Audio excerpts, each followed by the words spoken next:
லூக்கா எழுதின சுவிசேஷம் 10ஆம் அதிகாரம். லூக்கா எழுதின சுவிசேஷம் 10ஆம் அதிகாரம்.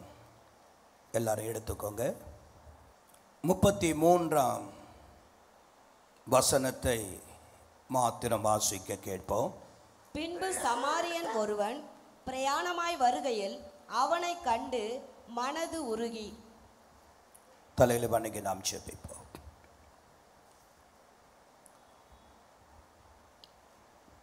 பின்பு சமாரியரின் ஒருவன் பிரயாணமாய் வருகையில் அவனை கண்டு மனதுருகி. அவனை கண்டு மனதுருகி. நம்பிக்கைக்கு உரியவரே, நம்பி வந்தே உம் சமூகம் நம்புகிறேன் உம் வசனம். நம்பிக்கைக்கு உரியவரே, நம்பி வந்தே உம் சமூகம் நம்புகிறேன் உம் வசனம். நம்பிக்கைக்கு உரியவரே.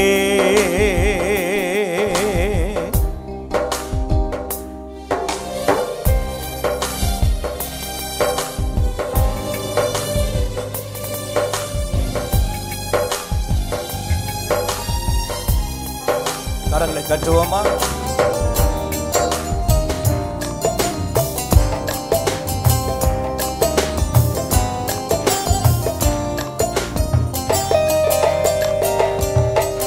சொந்த ஆற்றலை நம்பவில்லை, தந்தை உம்மையே சார்ந்து விட்டேன். சொந்த ஆற்றலை நம்பவில்லை, தந்தை உம்மையே சார்ந்து விட்டேன். வாக்குத்தத்தம் செய்தவரே, வாழ்க்கையெல்லாமும் வார்த்தைதானே.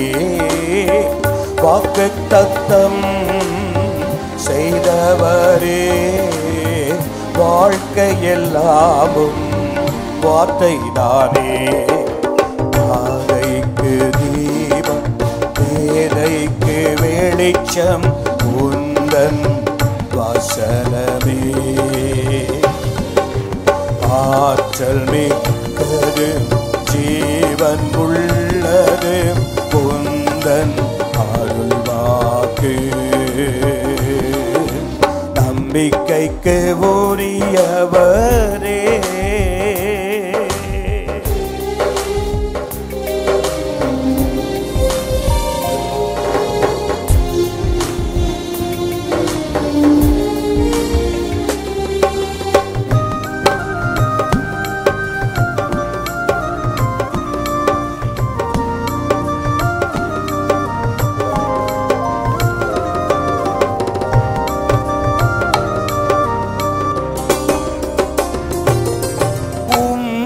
நம்புகின்ற மனிதர்களை உமது அன்பு என்றும் சூழ்ந்து கொள்ளும். உம்மை நம்புகின்ற மனிதர்களை உமது அன்பு என்றும் சூழ்ந்து கொள்ளும். உள்ளம் எல்லாம் மகிழுதையா உம் வசனம் நம்புவதா. உள்ளம் எல்லாம் மகிழுதையா உம் வசனம் நம்புவதா. பாதைக்கு தீபம், பேதைக்கு வெளிச்சம் உந்தன் வசனமே. ஆற்றல் மிக்கது, ஜீவன் உள்ளது உந்தன் அருள்வாக்கு. நம்பிக்கைக்கு உரியவரே.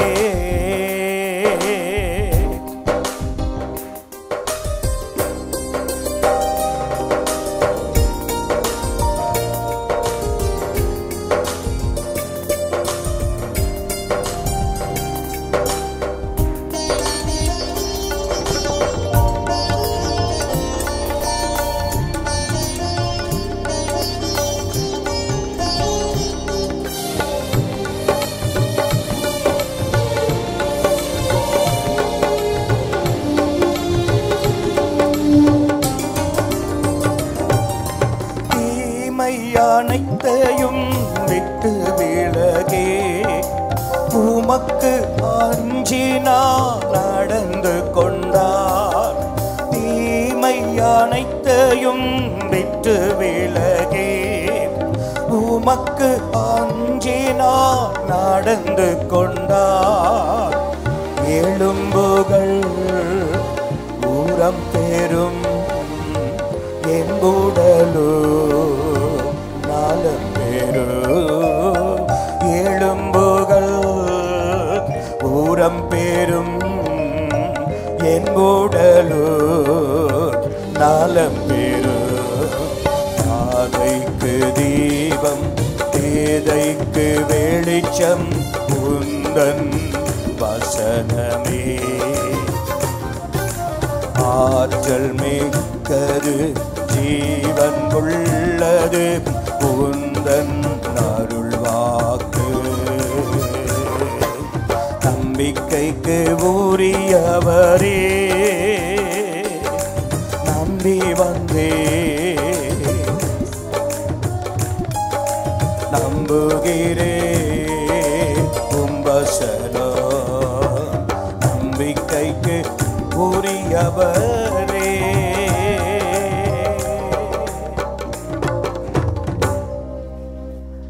எல்லா நாமங்களுக்கும் மேலான நல்ல நாமமுடையவரே, இந்த பரிசுத்த நாள்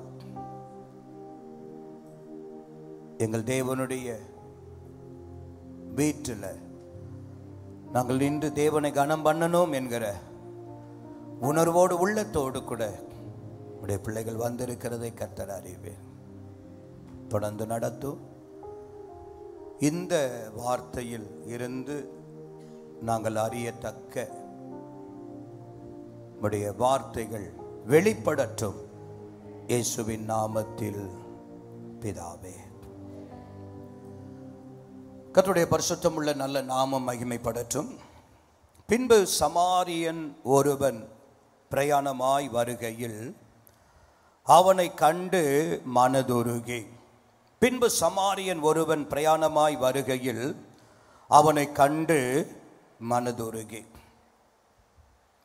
இந்த சம்பவம் நமக்கு தெரியும். எருசலேமில் இருந்த ஒரு மனுஷன், எருசலேமின் ஒரு சமாதானமான வாழ்வில் இருந்த ஒரு மனிதன். சத்தம் கேட்குதா? பின்னாடி கேட்குதா? சரி, பிரைஸ் அல்லாஹ். எருசலேமின் சமாதானமான ஒரு ஸ்தலத்தில் இருந்த ஒரு மனிதன் தான் வைக்கப்பட்டு இருந்த அந்த ஸ்தானத்தை விட்டு அவன் எரிகோ என்று சொல்லப்படுகிற தாழ்வான சாபம் பிடித்த ஒரு இடத்திற்கு, பிரைஸ் அல்லாஹ், கர்த்தருடைய நாமம் மகிமைப்படட்டும். பின்பு சமாரியன் ஒருவன் பிரயாணமாய் வருகையில் அவனை கண்டு மனது உருகி. இந்த இடத்துல நாம் பார்க்கிறோம், எருசலேமிலே சமாதானமான ஒரு ஸ்தானத்தில் வைக்கப்பட்ட ஒரு மனுஷன், வாழ்ந்து வந்த ஒரு மனுஷன், தன்னுடைய இடத்தை விட்டு எரிகோவுக்கு அவன் இறங்கி வரும் பொழுது இயேசு சொல்லுகிறார், கல்லர்கள் அவனை பிடித்தார்கள், காயப்படுத்தினார்கள். அவனுடைய உடைமைகள், அவன் கொண்டு வந்த எல்லாவற்றையும் அவர்கள் எடுத்துக்கொண்டாங்க. குற்று உயிராக அவனை விட்டு போனார்கள் என்று சொல்லிட்டு அந்த பக்கமாக முதலாவது ஒரு மனிதன் தற்செயலாய் ஒருவன் வருகிறான். அவன் யார் என்று இயேசு சொல்லும் பொழுது, ஆசாரியன், கர்த்தருடைய ஊழியத்தை செய்கிற ஆசாரியன். வருகிறதை இந்த அடிபட்டு கிடக்கிறவன் பார்க்கிறான். அவனுக்கு ஒரு நம்பிக்கை வருது, இந்த ஆசாரியன் எனக்கு உதவி செய்வான். பலமுறை எருசலேமில் இந்த ஆசாரியனை நான் பார்த்துருக்கிறேன் அப்படின்னு நினைக்கிறான். ஆனால் கிட்ட வந்தவனை பார்த்த ஆசாரியன் பக்கமாய் விலகி என்ன செய்தானா, போயிட்டான். அவனுக்கு உதவி செய்யவும் இல்லை, உதவி செய்யத்தக்க ஒரு உள்ளமும் மனதும் அவனுக்கு இல்லை. அவனிடத்தில் எந்த ஒரு இரக்கமும் இல்லை. அடுத்து கொஞ்சம் நேரம் கடந்து போகிறது. இவன் நினைக்கிறான், ஐயோ ரத்தமெல்லாம் போய்கொண்டு இருக்கிறது, சரீரம் அணுவணுவாய் மறித்து கொண்டு இருக்கிறேனே நினைக்கிற நேரத்தில் இன்னொரு மனுஷன் வருகிறான். அவனை குறித்து வேதத்தில் ஆண்டவர் சொல்லுகிறார். அவன் யாரு?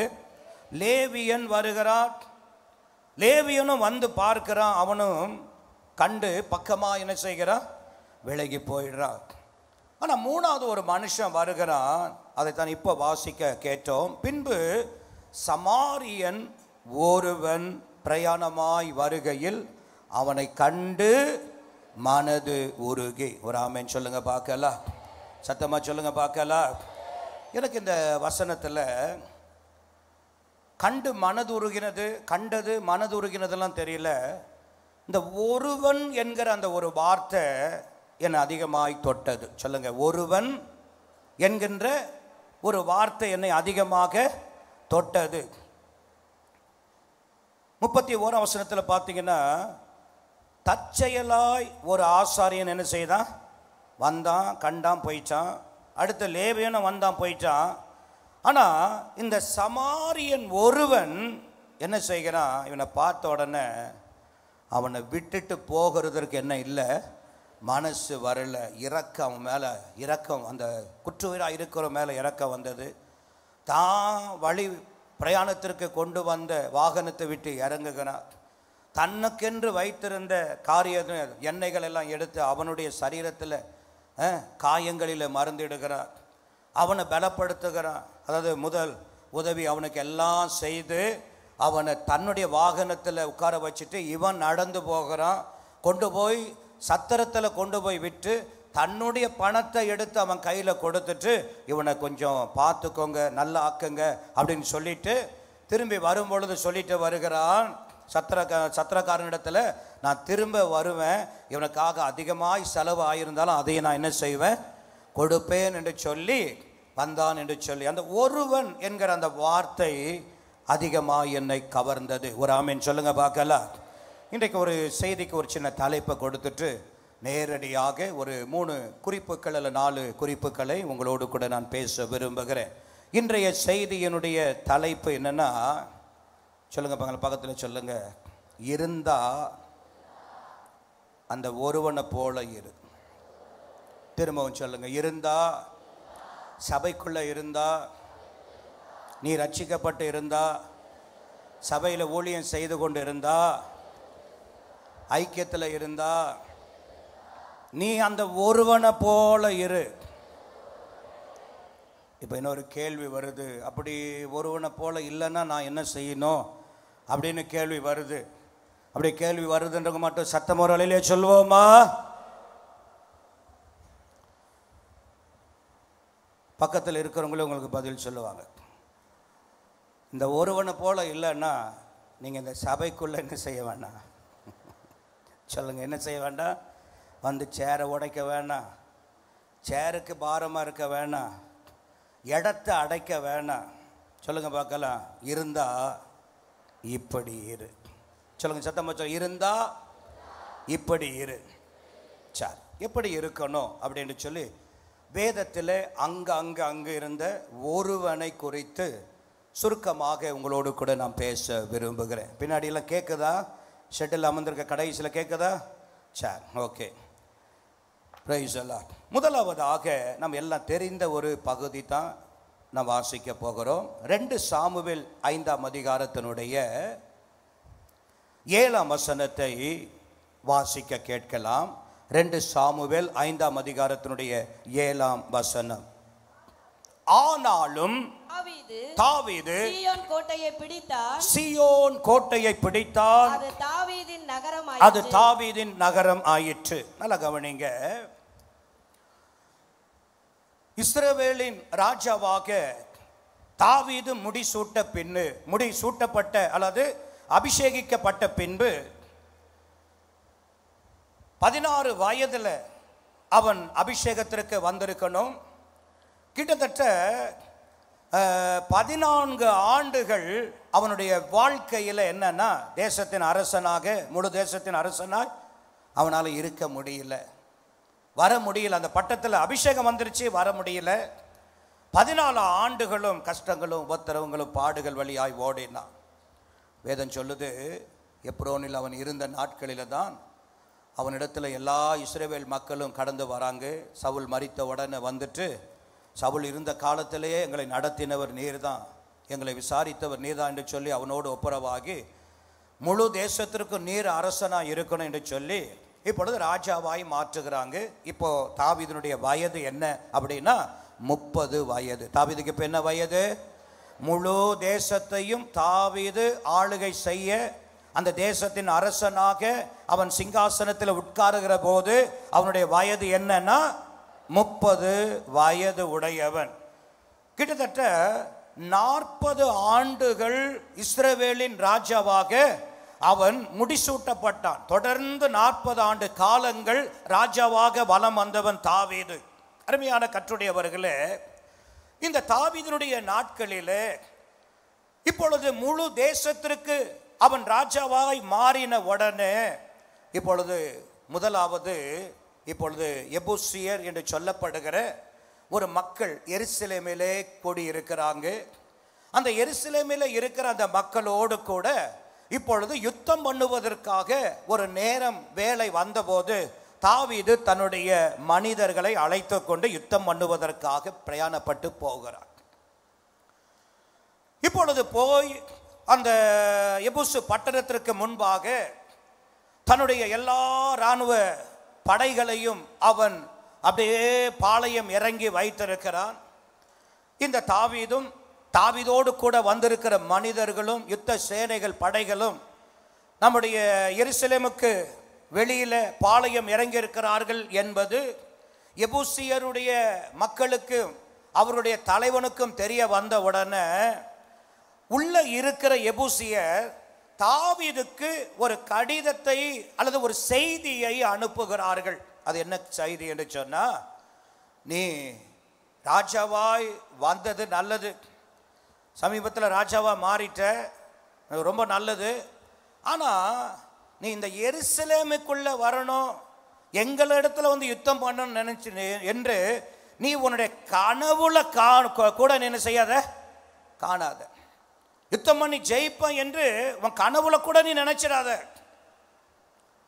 என்று சொன்னது மாத்திரமல்ல, இவ்வளவு சொல்லி அதை மீறி நீ யுத்தத்திற்கு வரணும்னு நீ வருவாயானா, எங்கள் தேசத்தில், எங்கள் பட்டணத்தில் ஏராளமான குருடர்கள் இருக்கிறார்கள், ஏராளமான சப்பானிகள் இருக்கிறாங்க, அவர்களே உன்னுடைய இராணுவ பலத்தை கட்டுப்படுத்தி விடுவார்கள், நாங்கள் உன்னோடு யுத்தம் பண்ண வேண்டிய அவசியம் தேவை இல்லை அப்படி என்று சொல்லி ஒரு வார்த்தையை சொல்லுகிறார்.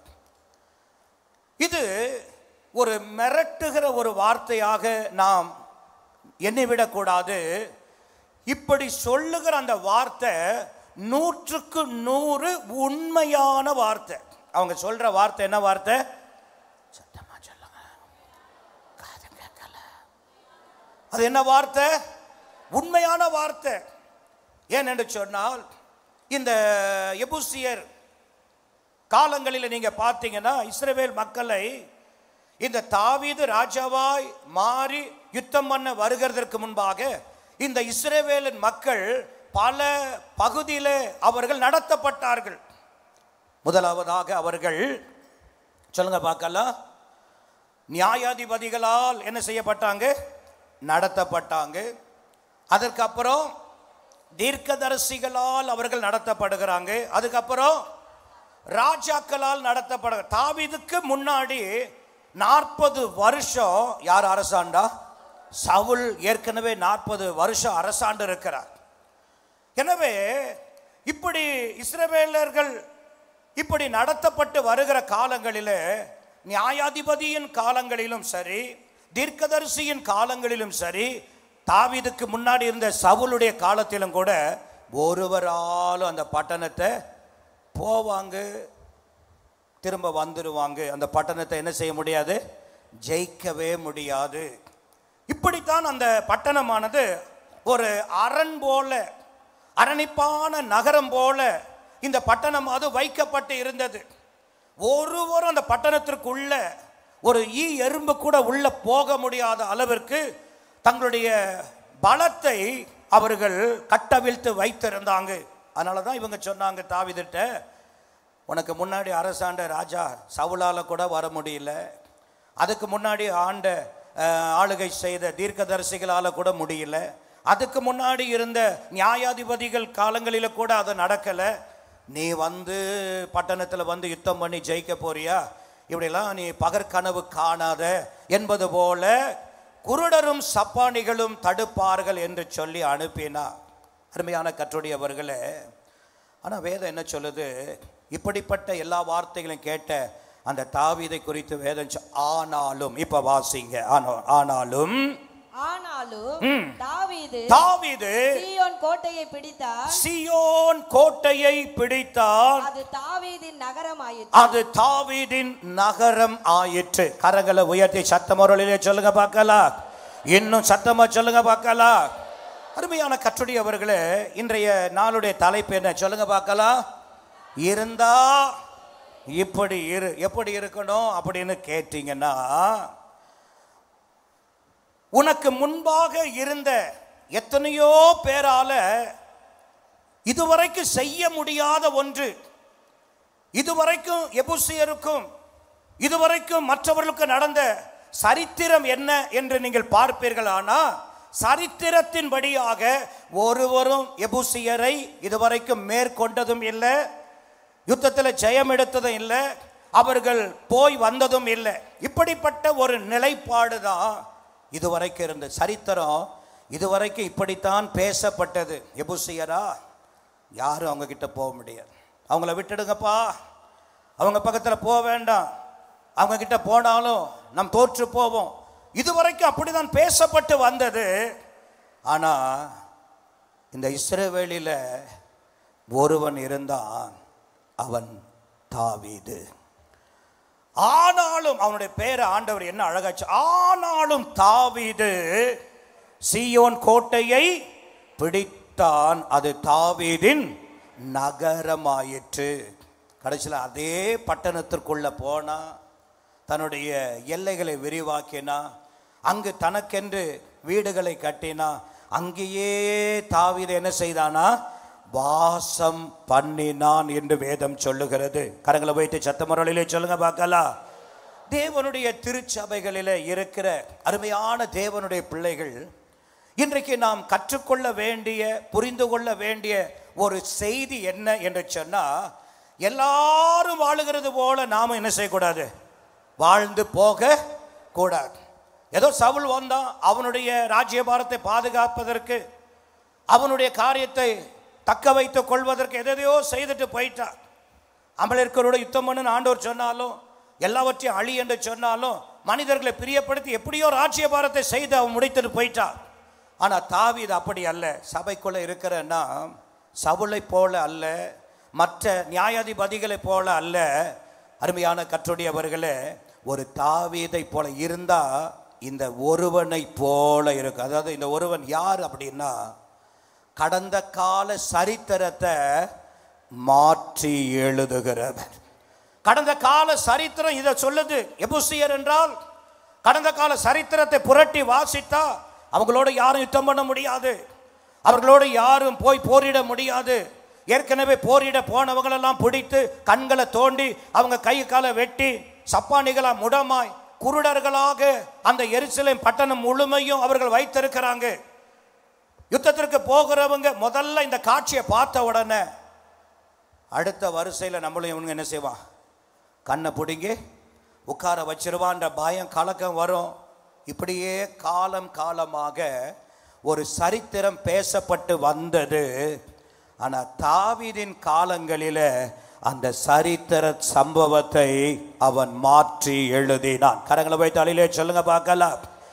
அப்போ இருந்தா இப்படி இருந்தா எப்படி இருக்கணும் சபையிலனா சொல்லுங்க, பக்கத்துல சொல்லுங்க, கடந்த கால சரித்திரத்தை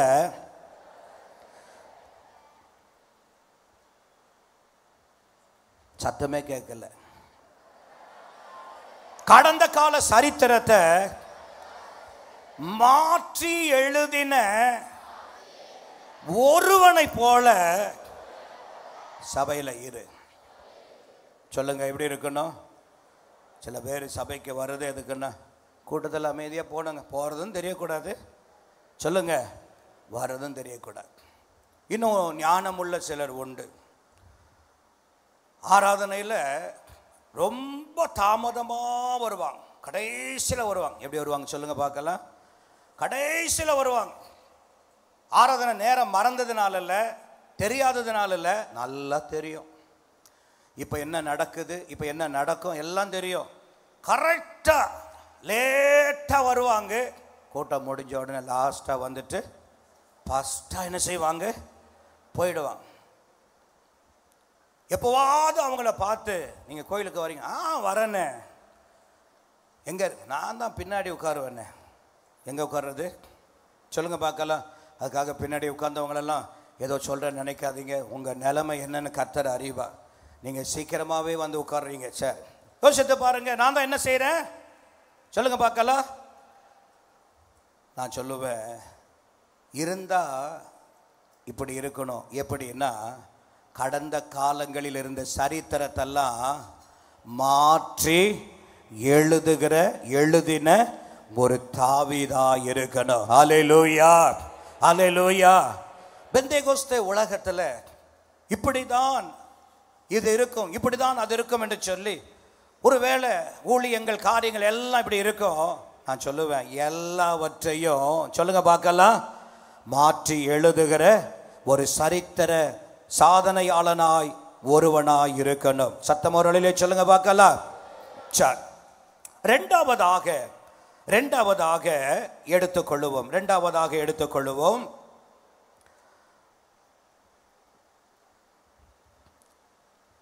ஒன்று ராஜாக்கள் 18ஆம் அதிகாரம் நமக்கு தெரிந்ததுதான்.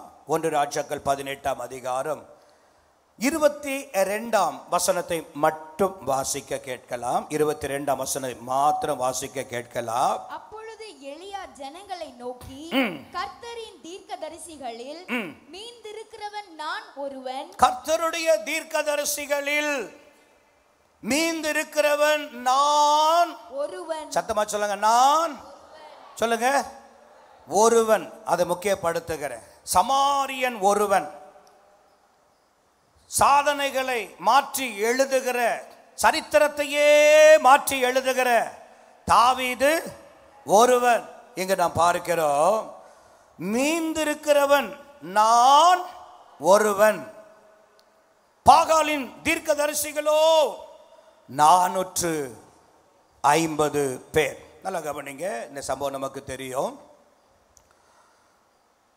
ராஜா, தேசத்தினுடைய ராஜா முதற்கொண்டு, தேவ ஜனத்தை ஆளுகிற ராஜா முதற்கொண்டு ஜனங்கள் வரைக்கும் நல்ல தேவனை பாடினவங்க, ஆராதிச்சவங்க, நல்ல தேவனை தேடி வந்தவங்க, தேவனுக்கு பலி செலுத்தினவங்க, தேவனுக்கு ஊழியம் செய்தவங்க, தேவனுக்காக சுடர்களாய் பிரகாசித்தவங்க, துதிச்சவங்க, இப்போ இடையில என்ன செஞ்சாங்க அப்படின்னு பார்த்தீங்கன்னா, அப்படியே ராஜா முதற்கொண்டு ஜனங்கள் வரைக்கும் ஆராதித்த நாமத்தை நிறுத்தி வைத்துட்டு, பலி செலுத்தின பலிபீடங்களை மறந்து விட்டுட்டு, இப்பொழுது புதிய புதிய புதிய புதிய பலிபீடங்களை அவர்கள் எழுப்பி கட்டி பாகாலுக்கு அவர்கள் என்ன செய்கிறாங்க, வழிபட்டவர்களாக மாறி போய்விட்டான். இது தேசத்தினுடைய ஒரு சாப நிலையை காட்டுகிறது. இது தேசத்தினுடைய ஒரு அவல நிலையை காட்டுகிறது. தேவனுக்கு அஞ்சி, தேவனுக்கு பயந்து, தேவனுக்காக பக்தி வைராக்கியமாய் வாழ்ந்த இவர்கள் இப்பொழுது ஏதோ ஒரு அந்நிய தெய்வத்திற்கு அடிமையாக அவர்கள் மாறி போனதை காட்டுகிறது. இப்படிப்பட்ட ஒரு நேரத்தில் தான் அந்த இஸ்ரவேலுடைய மக்களுடைய வணக்கத்திற்குரிய காரியங்களும், பலி செலுத்தப்படுகிற காரியங்களும், இந்த எலியாவுடைய மனதை ரொம்ப காயப்படுத்தினது. இந்த எலியாவால் இந்த காட்சியை பார்த்து மற்றவர்களைப் போல அவனால் இருக்க முடியல. வேதம் சொல்லுகிறது, இந்த எலியா என்ன செய்தான்னா, பாகாலின் சீடர்களை, பாகால வழிபடுகிற இந்த மக்கள் எல்லாம் கூட்டி சொன்னா, எந்த மட்டும் 2 நினைவுகளால் இருப்பீங்க? கர்த்தர் தெய்வமானால் அவரை மாத்திரம் வழிபடுங்க, வணங்குங்க, ஆராதிங்க. இல்லைன்னா பாகால ஏதாவது ஒன்று, 2ஐயும் ஏன் மாறி மாறி இப்படியும் அப்படியும், கொஞ்ச நாள் வெது வெதுப்பா, கொஞ்ச நாள் அனலா குளிரா, இப்படியே ஏன் இருக்கிறீங்க அப்படின்னு சொன்ன உடனே அங்கே பலிபீடம் கட்டப்படுகிறது. அங்கு பாகால் எல்லாம் கூப்பிடுறாங்க. ஆனால் பலி பொருள் அக்கினி இறங்கலை. கடைசியில் எலியாவின் நேரம் வந்தபோது வானத்திலிருந்து அக்கினி இறங்கி வந்தது. அதுக்கு முன்னாடி எலியா சொன்ன அந்த வார்த்தை, கர்த்தரின் தீர்க்க தரிசிகளில் மீந்திருக்கிறவன், சொல்லுங்க, நான் ஒருவன் அப்படின்னு இவன் சொன்னா, இதுக்கு ஆண்டவர் என்ன சொன்னார் தெரியுமா? சொல்லுங்க, என்ன சொன்னார் தெரியுமா? சொல்லுங்க பார்க்கலாம். பாகாலுக்கு முன்பாக முழங்கால் படியிடாத 7000 பேரை நான் என்ன செய்கிறேன்? சொல்லுங்க, வைத்திருக்கிறேன். சொல்லுங்க, எத்தனை பேர் இருக்காங்க? இவங்க 7000 பேர் யார் தெரியுமா? இந்த 7000 பேர் யார் தெரியுமா? பாகால வழிபட விரும்பாதவர்கள், பாகாலுக்கு பலி செலுத்த விரும்பாதவர்கள், பாகாலுக்கு முன்னாடி நிற்க விரும்பாதவங்க. இவங்க உள்ளத்துல என்னன்னா, கர்த்தர் தான் தெய்வம், கர்த்தர் தான் அப்படின்னு பக்தி வைராக்கியம். 7000 பேர் இருந்தாங்க. நான் கேட்கிறேன், அந்த 7000 பேர்ல எத்தனை பேர் இந்த எலியாவை போல முன்னாடி தைரியமா வந்தாங்கன்னா? சொல்லுங்க. எல்லாம் இருந்தாங்க. எங்க இருந்தாங்கன்னா, அவன் பயந்து குகைக்குள்ளையும் கெபிக்குள்ளையும், சொல்லுங்க பார்க்கலாம், பயந்து ஒளிந்து கொண்டு இருக்கிறாங்க. நான் சொல்லுவேன், ஆராதிக்கிறவன் 1000 பேர் சபையில் இருக்கட்டுங்க, தேவனுக்கு ஊழியம் செய்கிறவங்க 100கணக்கான பேர் இருக்கட்டும். ஆனால் நீங்கள் அந்த கூட்டத்தில் இருக்கிறவர்களா இருக்கணுமா, அல்லது அவர்களிலேயே தனி அடையாளமா இருக்கணுமா? 7000 பேர் தேவனுடைய நாமத்திற்கு பக்தி வைராக்கியம் காட்டினவங்க இருந்தாங்க, இருக்கிறாங்க. இல்ல இல்ல, தேவனே சொல்லுகிறார், இருக்கிறாங்க. பாகாலுக்கு அவர்கள் இன்னும் முழங்கால் படியிடல. 7000 பேரை நான் வச்சிருக்கிறேன். ஆனா அந்த 7000 பேர் இருந்து என்ன பிரயோஜனம்? இந்த ஒரு எலியாதான் வானத்திலிருந்து அக்கினை இறக்கினா தேசமே கர்த்தர் தெய்வம் என்று சொன்னது. கரங்களை தட்டி தேவனை மகிமைப்படுத்துவோமா? கரங்களை மகிமைப்படுத்துவோமா? கர்த்தரை மகிமைப்படுத்துவோமா? அருமையான கர்த்தருடையவர்களே, நான் சொல்லுவேன், இருந்த தாவீதை போல, அவனுக்கு முன்னாடி ராஜ்யபாரம் பண்ணின அவர்களை போல அதே பேட்டர்ன்ல போகணும்னு போகல. அவன் சரித்திர சம்பவத்தை என்ன செய்தான்? புரட்டின ஒருவனாக இருக்கணும் சபைகளில். இரண்டாவதாக சொல்லுங்க பார்க்கலாம், இருந்தா பக்தி வைராக்கி இருக்குங்க, கர்த்தர் மேல ரொம்ப அன்பு இருக்குங்க. கேட்டா எல்லாரும் அதான் சொல்லுவோம். அன்பு இருக்கிறதுனால தான் ஆராதனைக்க வருகிறோம், அன்பு இருக்கிறதுனால தான் தேவனை ஆராதிக்கிறோம், இருக்கிறதுனால தான் நாம் கிறிஸ்தவர்களாய் வாழுகிறோம். இல்லைன்னு சொல்ல முடியாது. ஆனா அப்படியே இருக்கிற 7000 பேர் கூட்டத்தில் அல்ல, அந்த 7000 பேர் இருந்தாங்களே, வானத்திலிருந்து அக்கினி வந்தது 7000 பேருக்கா, அல்லது தனிப்பட்ட ஒருவனாகிய எலியாவுக்கா? சொல்லுங்க பார்க்கலாம். அக்கினி யாருக்கு வந்தது? யாருக்காக வந்தது? எலியாவுடைய வைராக்கியம் எலியாவுக்காகத்தான். எலியாவுடைய ஜெபம், எலியாவுடைய தியாகம், எலியாவுடைய பரிதவிப்பு, எலியாவுடைய அங்கலாய்ப்பு, எலியாவுடைய மனதிலுடைய வேதனை, தெய்வ ஜனம் எல்லாம் அந்நிய தெய்வத்தை நாடி போகிறது, அந்த வேதனை. இப்ப பாத்தீங்கன்னா இவன் மனதினுடைய வேதனை, இவன் ஒருவன் நிமித்தம்தான் வானத்திலிருந்து அக்கினி என்ன செய்தது? இறங்கி வந்தது. கரங்களை உயர்த்தி சத்தமுறையிலே சொல்லுங்க பார்க்கலாம். அப்ப முதலாவது யாரை போல இருக்கணும்? சரித்திரத்தை மாற்றி எழுதின தாவீதை போல இருக்கணும். இரண்டாவது யாரை போல இருக்கணும்? ஏராளமான பேர் தீர்க்கதரிசிகள் இருந்தாலும் அந்த தீர்க்கதரிசிகள் இவங்களும் ஒன்று அப்படி அல்ல. சொல்லுங்க பார்க்கலாம். அவர்களுக்குள்ளே தனி அடையாளமாய் நாம் மாறணும். ஒரு ஆமென் சொல்லுவோமா? சந்தோஷமாய் சொல்லுவோமா? அல்லேலூயா, அல்லேலூயா. சரி, மூன்றாவதாக ஆதியாகமம் 50ஆம் அதிகாரம் 20ஆம் வசனத்தை எடுத்து வாசிக்க கேட்கலாம். ஆதியாகமம் 50ஆம் அதிகாரம் 20ஆம் வசனம் வாசிக்க கேட்போம். நீங்கள் எனக்கு தீமை செய்ய நினைத்தீர்கள், தேவனோ இப்பொழுது நடந்து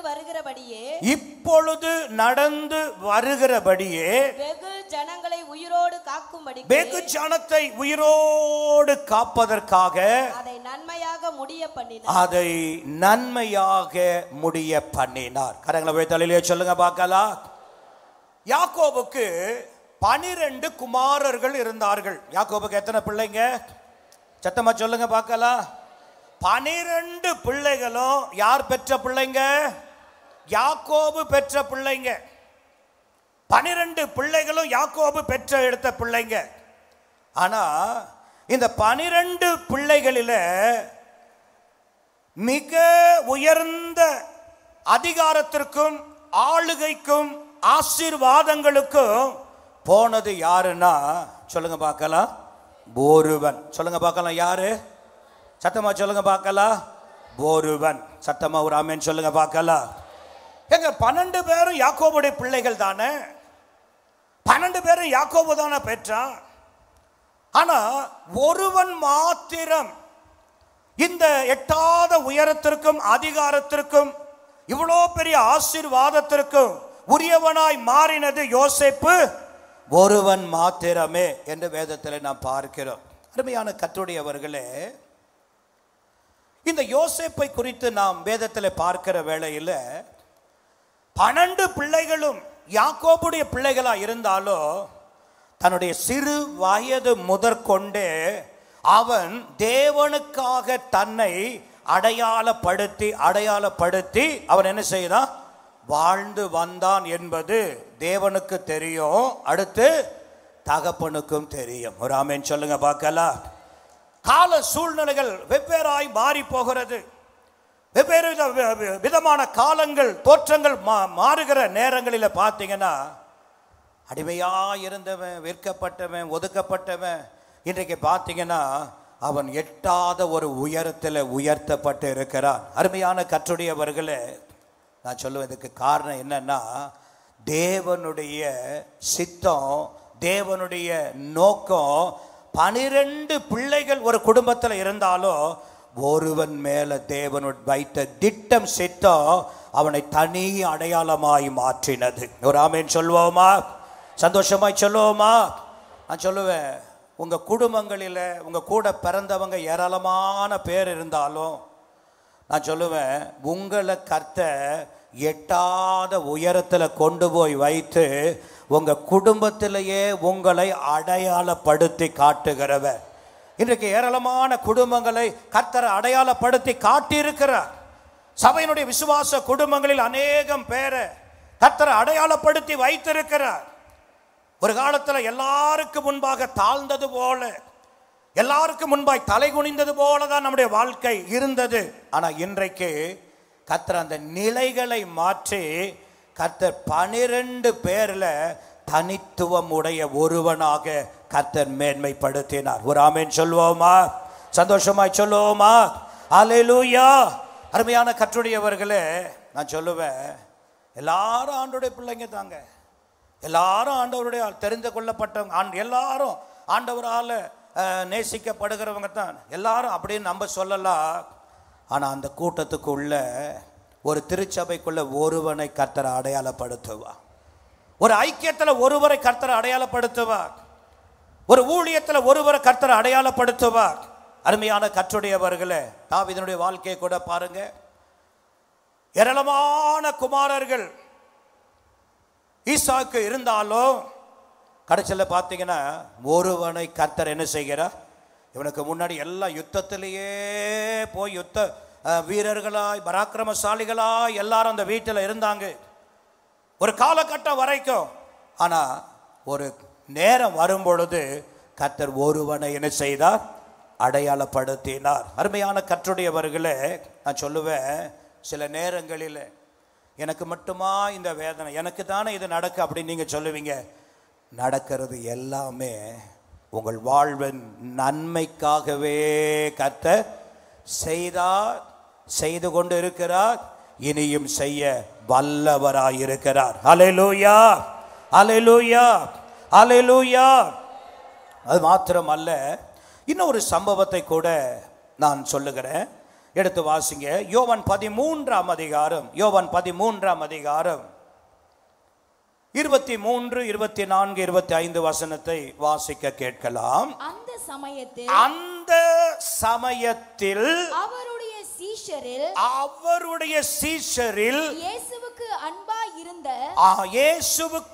அன்பா இருந்த ஒருவன், எல்லாரும் சொல்லுங்க, எல்லாரும் சொல்லுங்க, அன்பா இருந்த, சத்தமா சொல்லுங்க, அன்பா இருந்த. இங்க ஒருவன் என்கிற அந்த பதத்தை முக்கியப்படுத்துகிறேன். இயேசுவுக்கு அன்பா இருந்த ஒருவன் இயேசுவின் மார்பிலே சாய்ந்து கொண்டிருந்தார். சரி, இப்ப நான் கேட்கிறேன், ஏன் இந்த யோவானை மாத்திரம் இப்படி அடையாளப்படுத்தி, இப்படி அவனுடைய பிரமிக்கத்தக்க காரியத்தை சொல்லி, ஏன் ஆவியானவர் இப்படி எழுதணும்? இயேசுவுக்கு யோவான் மாத்திரம் தானா சீஷன்? இயேசுவுக்கு எத்தனை சீடர்கள் சொல்லுங்க பார்க்கலாம்? 12 பேர் என்பது இயேசுவோடு கூட இருந்தவங்க. இது இல்லாம சொல்லுங்க 70 பேர் ஆண்டவருக்கு சீஷர்கள் இருந்தாங்க. சொல்லுங்க, யாருக்கு? 12 பேர் என்பது பகிரங்கமா இயேசு எங்க போனாலும் கூடவே இருந்தவங்க தான் 12 பேர். ஆனால் அவரோடு இருந்த, அவருடைய ஊழிய காலத்தில் அவரோடு இருந்த, ஊழியம் செய்த இன்னும் 70 பேர் சீஷர்கள் இருந்தார்கள் என்று வேதம் சொல்லுது. நல்லா கவனிங்க. இந்த 12 சீஷர்கள், அந்த 70 சீஷர்கள் யாரை பின்பற்றுகிறார்கள்? சொல்லுங்க, யாரை பின்பற்றுகிறாங்க? இயேசுவை தான் பின்பற்றுகிறாங்க. இந்த 12 அந்த 70 யாருக்கு சீஷர்களாய் தன்னை அர்ப்பணித்தார்கள்? இயேசுவுக்கு சீஷர்களாய் அர்ப்பணித்தாங்க. 12 பேரும் அப்படின்னு தெருவில் நடந்து போனா பார்க்குற நம்ம எல்லாம் என்ன சொல்லுவோன்னா, இவங்கெல்லாம் யார் தெரியுமா? இயேசுனுடைய சீஷர்கள் அப்படி நம்ம சொல்லுவோம். 70 பேர் தெருவில் நடந்து போனா உடனே அன்றைய சமுதாயம் சொல்லி இவங்கெல்லாம் இயேசுனுடைய சீஷர்கள் அப்படின்னு சொல்லியிருக்கோம். இப்படி மிகுதியான திரளான சீஷர்கள் இயேசுவுக்கு இருந்தாங்க. ஆனா ஒருவனை மாத்திரம் அடையாளப்படுத்துது. அந்த சமயத்தில் அவருடைய சீஷரில் இயேசுவுக்கு அன்பா இருந்த ஒருவன் இயேசுவின் மார்பிலே சாய்ந்து கொண்டு இருந்தான். கரங்களை வைத்து சத்தமொரலிலே சொல்லுங்க பார்க்கலாம், சத்தமா சொல்லுங்க பார்க்கலாம். இருந்தா எப்படி இருக்கணும் சொல்லுங்க? இப்படி இருக்கணும். எப்படி இருக்கணும் சொல்லுங்க பார்க்கலாம். எல்லாரும் சீஷர்களா இருக்கட்டும், எல்லாரும் அவரை பின்பற்றி போகிறவர்களா இருக்கட்டும், மற்றவர்களால் சீஷர்கள் என்று எல்லாரும் அறியப்பட்டவர்களா இருக்கட்டும். ஆனா அறியப்பட்ட கூட்டத்தில் அவன் இருக்க விரும்பல, சீஷ கூட்டத்தில் இருக்க அவன் விரும்பல. அவன் யாரா இருக்கணும்னா, என்னை பற்றி எழுதப்படணும், நான் யாருன்னா இயேசுவுக்கு அன்பா இருந்த ஒருவன். இந்த சபையில் 1000 பேர் ஆராதிக்க வந்தாலும், வந்த எல்லாருமே ஊழியம் செய்கிறவர்களாக காணப்பட்டாலும், காட்சி அளித்தாலும், எல்லாருமே ஆராதிக்கிறவர்களாக சபையில் அறியப்பட்டு இருந்தாலும், எல்லா முகங்களும் எல்லாருக்குமே நன்கு அறியப்பட்டவர்களாக இருந்தாலும், நான் சொல்லுவேன், இது அல்ல நம்முடைய அடையாளம். நமக்குன்னு சபையில் ஒரு தனி அடையாளம் இருக்கணும். அது என்ன அடையாளம்னா, எல்லாரை விட அதிகம் நேசிக்கிற ஒருவன். சொல்லுங்க, எல்லாரை விட சொல்லுங்க. சபையில் வந்து போகிற எல்லாரை விட சொல்லுங்க, எப்படி அறியப்படணும்? நம்ம ஆண்டவர் சொல்லணும், மற்றவங்களுக்கு தீர்க்க தரிசனமாக சொல்லணும், அந்த சகோதரன், அந்த சகோதரி, அந்த வாலிப பிள்ளை, அந்த வாலிப தம்பி எல்லாவற்றை விட என்ன அதிகம் நேசிக்கிறவன் அப்படின்னு ஆண்டவர் சொல்லணும். ஒரு ஆமென் சொல்லுங்க பார்க்கலாம். சந்தோஷமா சொல்லுங்க பார்க்கலாம். உலகம் எப்படி எல்லாம் ஊழியர், நானும் ஊழியர் அப்படி அல்ல. உன் ஊழியம் அடையாளப்படுத்தப்பட்ட ஊழியமாய் மாறணும். எங்கள் வீட்டு கூட்டம் நடத்துங்க, செல்ஃப் ப்ரேயர் நடத்துங்க, ஆத்துமாதாயம் ஊழியம் செய்யுங்க, கிராம ஊழியம் செய்யுங்க, ஆஸ்பத்திரி ஊழியம் செய்யுங்க, என்னென்ன ஜப ஊழியம் எல்லாம் செய்யுங்க. எல்லாம் செஞ்சனால அந்த கூட்டத்தில் இருக்கிற இந்த கூட்டத்தில் இருக்கிற அந்த அடையாளம் இல்லை. இவைகளின் நடுவில் உன்னை குறித்த ஒரு தனித்துவ அடையாளம் சபையில் வேறு பிரிக்கப்பட வேண்டும். ஒரு ஆமென் சொல்லுங்க பார்க்கலாம். சந்தோஷமாய் சொல்லுங்க பார்க்கலாம். எல்லா சீஷர்களும் உட்கார்ந்து இருக்கிறாங்க. ஆனா ஒருவனை மாத்திரம் வேதம் பதிவு செய்து அந்த சமயத்தில் அவருடைய சீஷரில் இயேசுவுக்கு அன்பாயிருந்த ஒருவன் இயேசுவின் மார்பிலே சாய்ந்து கொண்டே இருந்தான். 24, 25.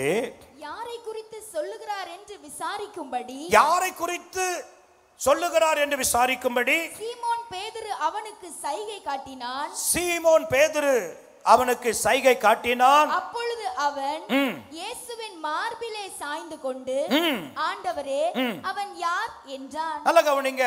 உங்களில் ஒருவன் என்னை என்ன செய்வான்? காட்டி கொடுப்பான்னு சொன்னார்.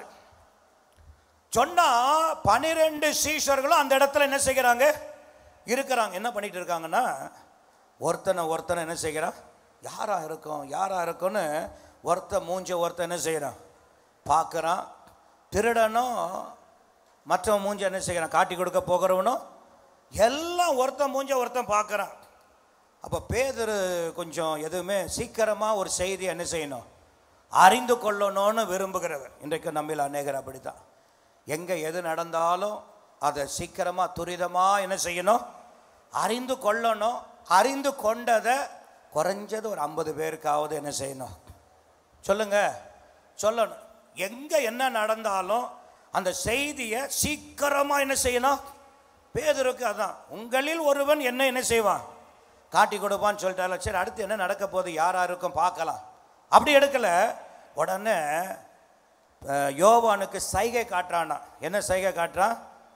அவன் தான் அவருடைய மார்பில் என்ன செய்கிறான்? சாய்ந்து கொண்டு இருக்கிறான். அவனுக்கு சைகை காட்டி கேட்கிறான், ஆண்டவரே அது யாருன்னு என்ன செய்ய கேள். அருமையான கர்த்தருடையவர்களே, 12 பேரும் இவர் சொன்ன காரியத்தை கேட்டு உட்கார்ந்து இருக்கிறான். ஆனால் ஒருத்த மாத்திரம்தான், அவனை குறித்து மட்டும்தான் வேதம் சொல்லுது, அவன் இயேசுவுக்கு எப்படி இருந்தானா? அன்பா இருந்தான். அவனுடைய மார்பிலே சாய்ந்து கொண்டு இருந்தான். பாருங்க, எதுக்கு எது ஒருத்தன் காட்டி கொடுப்பான்னு சொல்ற நேரத்தில் அந்த சம்பவத்தில் கூட ஆவியானவர் முக்கியப்படுத்துகிறது யாருன்னா, ஒரு இயேசுவை நேசித்த ஒரு யோவானை. ஒரு ஆமென் சொல்லுங்க பார்க்கலாம். முதலாவது சொல்லுங்க பார்க்கலாம். முதலாவது தாவீது. சொல்லுங்க, முதலாவது யாரு? சத்தமா சொல்லுங்க. தாவீது என்ன செய்தான்? ஒருவனா இருந்து என்ன செய்தான்? சவுலால் செய்ய முடியாததை, தீர்க்கதரிசிகளால் செய்ய முடியாத ஒருவனா இருந்து என்ன செய்தான்? சரித்திரத்தை என்ன செய்தான்? மாற்றி எழுதின ஒருவன். இரண்டாவது எலியா. 70 தீர்க்கதரிசிகள், பாகாலுக்கு முழங்கால் படியிடாத 70 தீர்க்கதரிசிகள் இருக்கிறாங்க. ஆனா இருந்தும் அவங்களால வானத்திலிருந்து அக்கினி என்ன செய்யல? ஒருவன் எலியா மூலம்தான் வானத்திலிருந்து அக்கினி இறங்கினது. மூன்றாவதாக சொல்லுங்க பார்க்கலாம், யோசேப்பு. 12 குமாரர்கள் யாக்கோபுக்கு இருந்தாலும் அந்த 12ல் ஒருவனை கர்த்தர் எட்டாத உயரத்தில், அதிகாரத்தில் கர்த்தர் என்ன செய்கிறார்? அடையாளப்படுத்தி வைக்கிறார். இது அவனுடைய திவ்ய சுபாவம், அவனுடைய திவ்ய நடக்கையினுடைய மேன்மையை குறிப்பதாகும். நான்காவதாக பார்த்தோம், சொல்லுங்க பார்க்கலாம், யோவான். ஏராளமான சீஷர்கள் இருக்க ஒருவன் இயேசுவின் மார்பிலே சாய்ந்து கொள்ளும். நான் சொல்லுவேன், யார் ஆண்டவரை அதிகமாய் நேசிக்கிறாங்களோ, ரொம்ப ஆண்டவர் மேலே யார் அன்பு அதிகமாக வச்சிருக்கிறாங்களோ, ஒரு சாதாரண ஒரு சின்ன கூட்டத்தில் வந்தால் கூட அவங்களால தேவனை நேசிக்காமல் இருக்க முடியாது. தன்னையே மறந்து தேவ சமூகத்தில் இருப்பாங்க. ஒரு பெரிய ஆராதனையில் வந்தாலும் சரி, தேவ சமூகத்தில் முழங்கால் படியிட போனாலும் சரி, தனி ஜெபம் செய்தாலும் சரி, குடும்ப ஜெபம், தேவனை அதிகமாக நேசிக்க நான் சொல்லுவேன். அப்படி நேசிக்கிற அவங்கள இந்த உலகத்தில், இந்த சமுதாயத்தில், சபைக்குள்ள, உங்கள் சொந்த பந்தத்துக்குள்ள கர்த்தர் தனி ஆளாய் உங்களை பிரித்து காண்பிக்க உண்மை உள்ளவராய் இருக்கிறார். அல்லேலூயா. நீங்கள் சொல்லணும், ஆண்டவரை இன்னும் அதிகமாக என்ன செய்யணும்? நேசிக்கணும் ஆண்டவரே. அந்த நேசத்தினுடைய உச்சம்தான் 12 சீஷர்களை விட கடைசியில் கூட பார்த்தீங்கன்னா எல்லா சீஷர்களும் ஓடி ஓடி மறைஞ்சிட்டாங்க. ஆனால் சிலுவையில் இயேசு தொங்கிக் கொண்டு இருக்கிற வேளையில் பார்த்தீங்கன்னா அப்பவும் சொல்லும், இயேசுவுக்கு அன்பாக இருந்த சீடன் தூரத்திலே என்ன செய்தானா? நின்று கொண்டு. அந்த இடத்துலலாம் பார்த்தீங்கன்னா அந்த ஒருவன் என்று அடையாளப்படுத்துவதற்கு காரணம் அதிகமாக இயேசுவை என்ன செய்தா? நேசித்தா. நான் சொல்லுவேன், ஆண்டவர் அதிகமாய் நேசிக்கிற சபையாக, ஆண்டவரை நேசிக்கிற குடும்பமாக நீ மாறுவாயானா உன்னை அடையாளப்படுத்தி நீ யார் என்பதை அடையாளப்படுத்தி காண்பிப்பார். அல்லேலூயா, அல்லேலூயா, அல்லேலூயா. சரி, கடைசியாக ஒன்றை சொல்லி நான் முடிக்க விரும்புகிறேன்.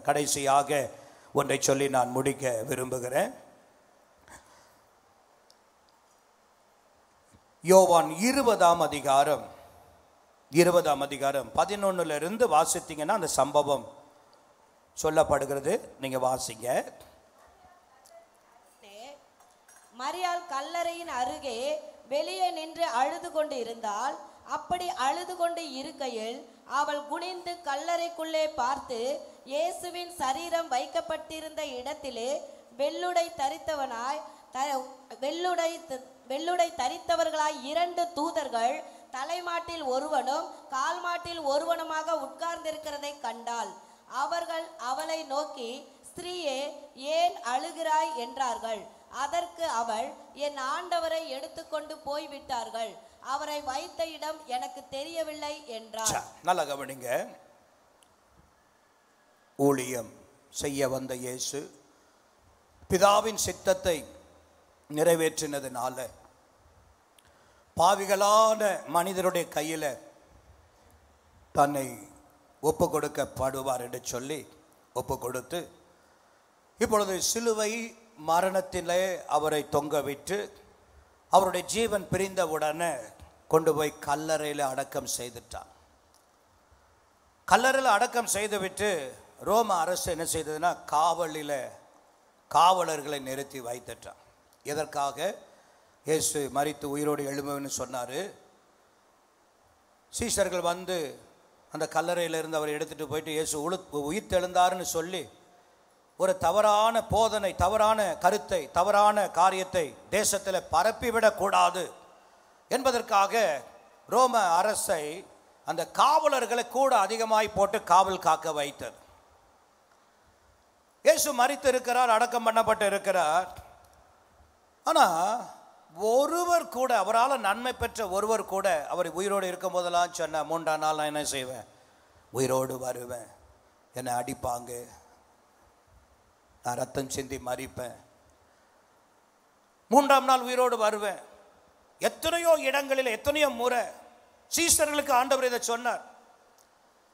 ஆனால் இந்த உபதேசத்தை கேட்ட சீஷர்கள் எல்லாரும் இந்த சம்பவம் நடந்த பின்பு அவங்க விசுவாசம் வளர்ந்து அடுத்து அவங்க என்ன செய்திருக்கணும்? மறிப்பேன்னு சொன்னார், மறிச்சிட்டாரு.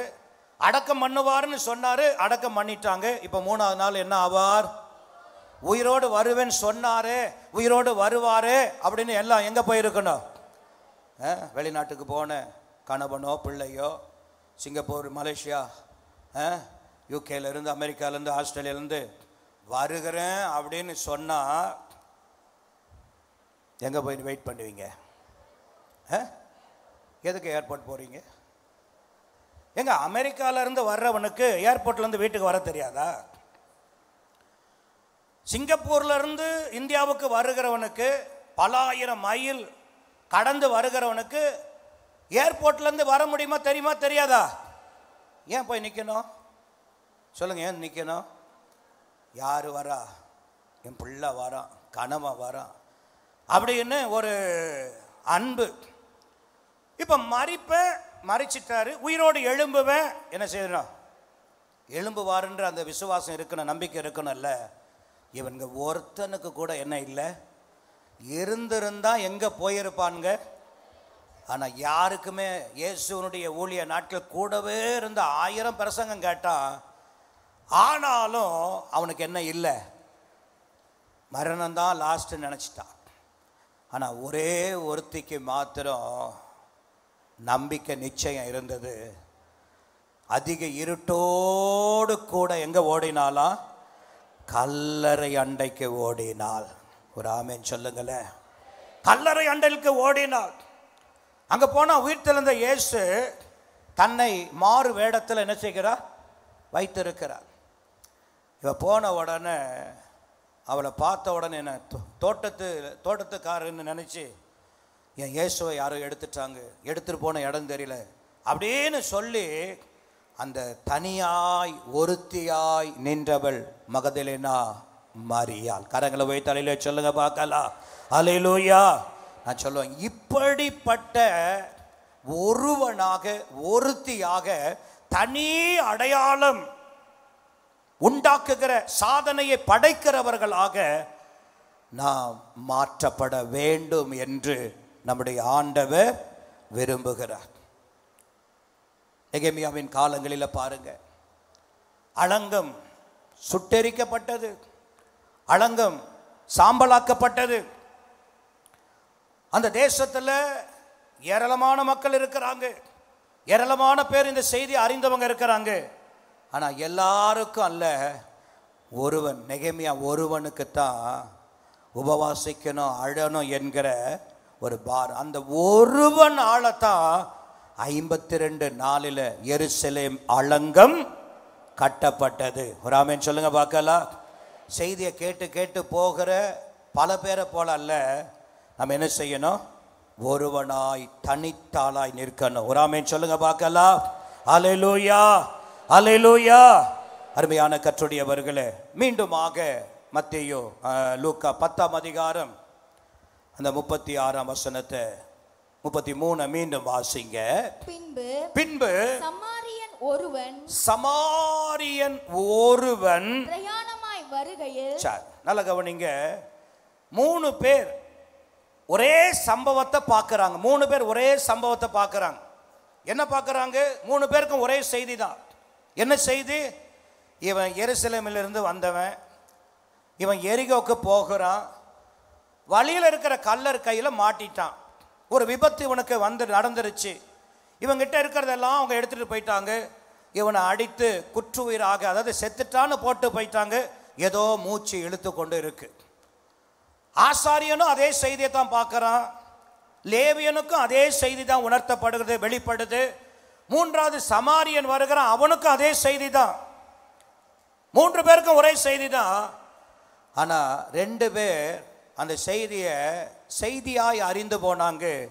ஆனால் 3வது வந்த ஒருவன் சமாரியன் அந்த செய்தியாய் அல்ல, அந்த செய்தியை மாற்றுகிறவனாக, இரக்கத்தை வெளிப்படுத்துகிறவனாக, அங்கு தன்னை வெளிப்படுத்துகிறவனாக, அந்த மற்ற 2 பேரை போல் அல்லாதபடி தன்னை அடையாளப்படுத்தின ஒருவனாக சமாரியன். அவர்தான் நம்முடைய நல்ல சமாரியனாகிய இயேசு கிறிஸ்து. அல்லேலூயா, அல்லேலூயா.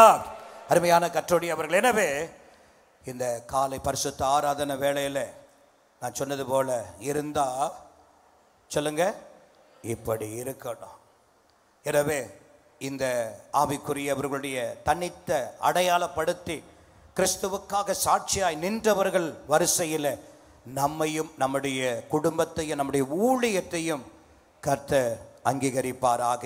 நம்ம எல்லாரும் அப்படி எழுந்து நிற்கலாம். எல்லாரும் அப்படி எழுந்து நிற்கலாம். ஹல்லேலூயா.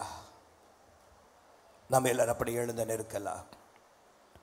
அருமையான கர்த்தருடையவர்களே, 1000 பேர் கூடுகிற கூட்டத்தில் நான் இருக்கிறேன் என்று நீ பேசப்படுவதை விட 200-300 பேர் சேர்ந்து ஊழியம் செய்கிற அந்த ஊழிய கூட்டத்தில் நான் இருக்கிறேன் என்று மற்றவர்கள் உன்னை குறித்து பேசுவதை விட உன்னை குறித்து எப்படி பேசணும்னா, சவுலால செய்ய முடியாததை தீர்க்கதரிசிகளால செய்ய முடியாத. சவுல் 40 வருஷம் இருந்தாங்க, ஒரு நாளும் போய் யுத்தம் பண்ணி ஜெயிக்கல, முடியல, யாராலும் செய்ய முடியல. ஆனா இப்போ சரித்திரம் மாற்றப்படுது, சாதனையாளனாக தாவீது மாற்றப்படுகிறான். யாரும் செய்ய முடியாததை செய்தவன் தாவீது, சரித்திரத்தை மாற்றி அமைத்தவன் தாவீது. இப்படி ஒருவனாக சபையில் இருக்கத்தான் கர்த்தர் விரும்புகிறார். அதனால நான் சொன்னதுனால நீங்க மாறிட முடியாது. நீங்க ஆண்டவர்கிட்ட கேட்கணும், ஆண்டவரே 1000 பேர் இருக்கிற ஆராதிக்கிற அந்த கூட்டத்தில் நான் இருக்கிறேன்னு என்னை பற்றி யாரும் சொல்லக்கூடாது. ஒரு ஜப ஊழியத்தில் இருக்கிறத பார்த்து இவங்க ஜப ஊழியத்தில் இருக்காங்கன்னா அந்த வருஷ 10 பேர் இருக்கிற கூட்டத்தில் நானும் இருக்கிறேன்னு சொல்லக்கூடாது. 300 பேர் ஊழியம் செய்கிற அந்த கூட்டத்தில் இவங்களும் ஒருவர்னு சொல்லக்கூடாது. என்னை பார்க்கிறவங்க, என்னை குறித்து பேசுகிறவங்க ஒரு தனி அடையாளத்தை என்னுடைய தனி அடையாளத்தை என்ன செய்யணும், சொல்லணும். அப்படி என்னை மாற்றுங்க ஆண்டவரே. 700 7000 தீர்க்கதரிசிகள் இருந்தாங்க. 7000 பேரும் பாகாலுக்கு வழிபடல, பாகால வழிபடல, முழங்கால் படியிடல, பாகால நமஸ்கரிக்கல, பாகாலுக்கு பலி செலுத்தல. அவங்க யாரு? தீர்க்கதரிசிகள். ஆனா அந்த தீர்க்கதரிசிகளினால அக்கினி இறங்கலையே. எலியா ஒருவன் தானே அக்கினி வானத்திலிருந்து கொண்டு வந்தான். தெய்வ பிள்ளையே, இப்படி தனித்த ஒரு அடையாளம் உண்டாக்குகிறவர்களாக நம்முடைய ஊழியம் பேசப்படணும். திருவற்றூர்ல ஏராளமான ஊழியங்கள் இருக்கலாம், நூற்றுக்கணக்கான திருச்சபைகள் இருக்கலாம். ஆனா திருவற்றூர்ல பெராக்கா ஜப வீட்டின் ஊழியத்தை தனித்த நிலையில இந்த ஊழியத்தை பேசணும். உன்னை குறித்து அப்படிதான் பேசணும். உன் வேலை ஸ்தலத்தில் அப்படி பேசணும், குடும்பத்தில் உன்னை பேசணும். நான் சொல்லுவேன், கர்த்தர் அந்த கிருபைய வசனத்தை கேட்ட உனக்கு இந்த நாளில கொடுக்க விரும்புகிறார். நீ அப்படி மாற விரும்புவாயானா நல்ல கரங்களை தட்டி அந்நிய பாஷையில, ஏசப்பா என்ன அப்படிப்பட்ட ஒரு நிலையில, உன்னத நிலையில என்னை மாற்றும், ஒரு உன்னதமான நிலைக்குள்ள என்னை கொண்டு போகும், என்னை மாற்றுங்கப்பா. தெய்வம் என்னை மாற்றுவீராக, என்னை மாற்றுவீராக. ஹல்லேலூயா. கேளுங்க கேளுங்க, ஒரு 2 நிமிஷம் கேளுங்க பார்க்கலாம். ஆண்டவரே என்னை காண்கிறவங்க உம்மை காணனப்பா. ஆண்டவரே உம்மை காணணும். ஹல்லேலூயா ஹல்லேலூயா ஹல்லேலூயா ஹல்லேலூயா. எந்த ஐக்கியத்தில் இருக்கிறியோ, எந்த ஊழியத்தில் நீ இருக்கிறியோ, எத்தனை பேர் நடுவில் இருக்கிறியோ, உன்னை தனி அடையாளமாய் நீ உன்னை மாற்றணும். கர்த்தர் அப்படிதான் மாற விரும்புகிறார், மாற்ற விரும்புகிறார். நீ உன்னை ஒப்பு கொடுப்பாயானா, நீ அதிக ஆண்டவரை நேசிப்பாயானா, கர்த்தர் உன்னை அப்படி மாற்ற விரும்புகிறார். தேவன் உன்னை அடையாளப்படுத்த விரும்புகிறார். இந்த ஞாயிற்றுக்கிழமையில தேவனுடைய வார்த்தை கேட்கிற நீ உன்னை அர்ப்பணி. ஹல்லேலூயா ஹல்லேலூயா ஹல்லேலூயா ஹல்லேலூயா ஹல்லேலூயா ஹல்லேலூயா ஹல்லேலூயா ஹல்லேலூயா ஹல்லேலூயா. எண்ணங்கள் ஏக்கங்கள் எல்லாமே அறிந்திருக்கின்றீ. கைத்தட்டி. எண்ணங்கள் ஏக்கங்கள் எல்லாமே அறிந்திருக்கிறீ. சொல்லுவோமா? எண்ணங்கள் ஏக்கங்கள்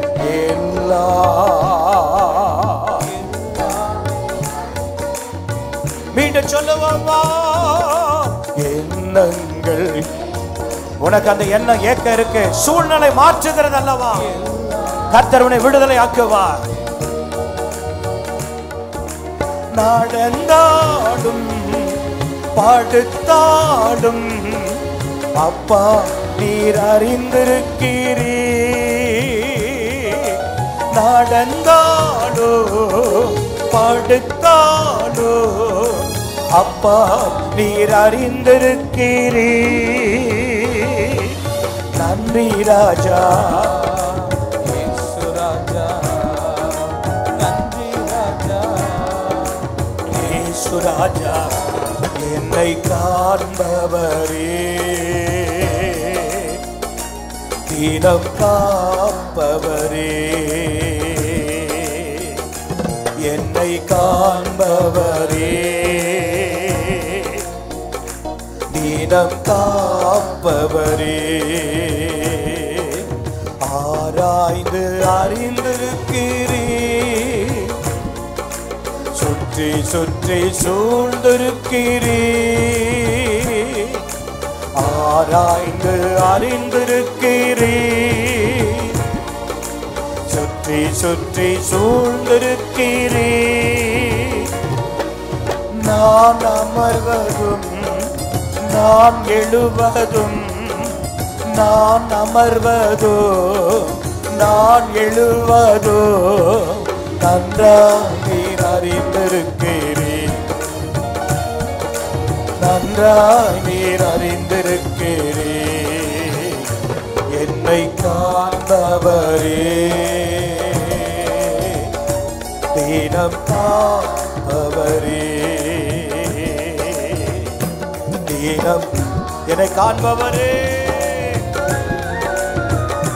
தினம் காப்பவரே.